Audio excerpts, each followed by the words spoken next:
আজকের বানাচ্ছি টক আমড়ার চাটনি পোস্ত বাটা দিয়ে। তো এখানে আমি পোস্ত বেটে নিয়েছি শিলনোড়ায়। কড়াইতে সর্ষের তেল দিয়েছি, সর্ষের তেলটা গরম হয়ে গেছে। তো এখানে আমি দিয়ে দিচ্ছি একটু শুকনো লঙ্কা, সর্ষে,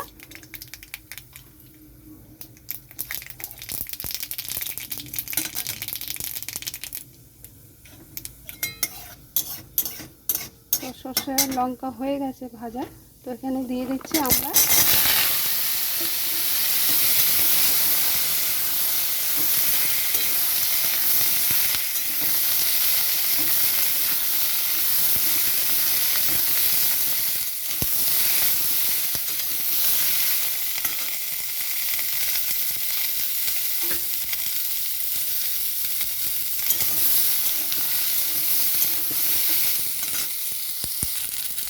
তো এখানে আমার আমড়াটা একটু ভাজা হয়ে গেছে। তো এখানে দিচ্ছি আমি পরিমাণ মতো নুন, এখানে দিয়ে দিচ্ছি হলুদ গুঁড়ো,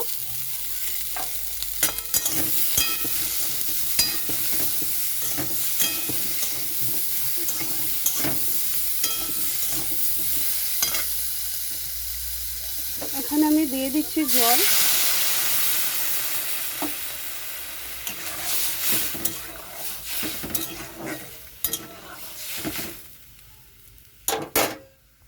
তো এখানে আমি চাপা দিয়ে রাখছি সিদ্ধ হওয়ার জন্য। চাপাটা নামিয়ে নিচ্ছি।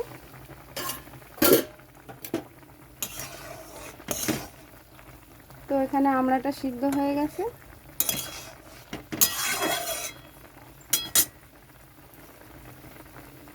এখানে আমি দিয়ে দিচ্ছি নকুল দানা,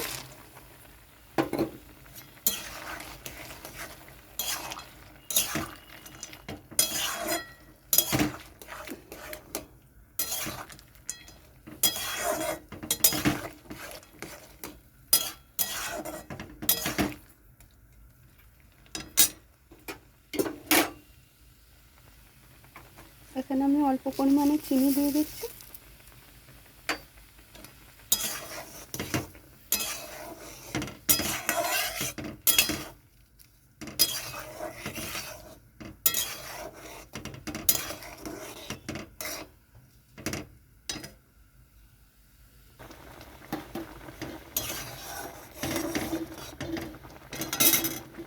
এখানে আমি পোস্ত বাটাটা দিয়ে দিচ্ছি।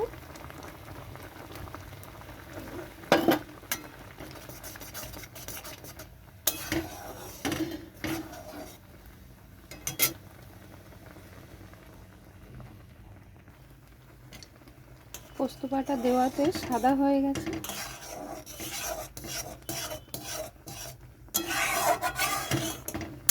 পুরো কালারটাই চেঞ্জ হয়ে গেছে।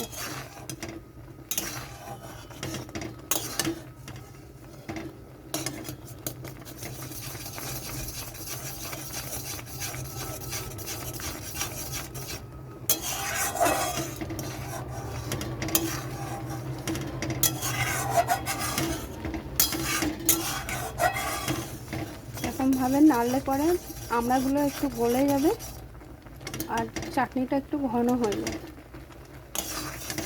ওই জন্য আমি এরকমভাবে একটু নেড়ে দিচ্ছি ভালো করে।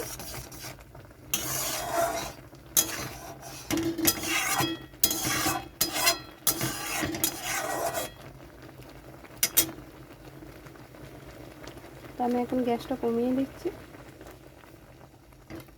হয়ে গেছে টক আমড়ার চাটনি।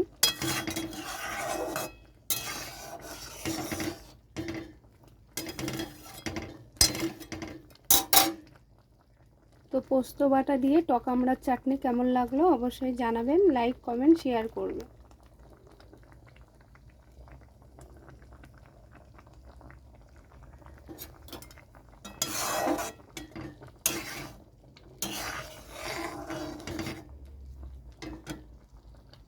তো নামিয়ে নিয়েছি চাটনিটা, দেখুন কেমন হয়েছে।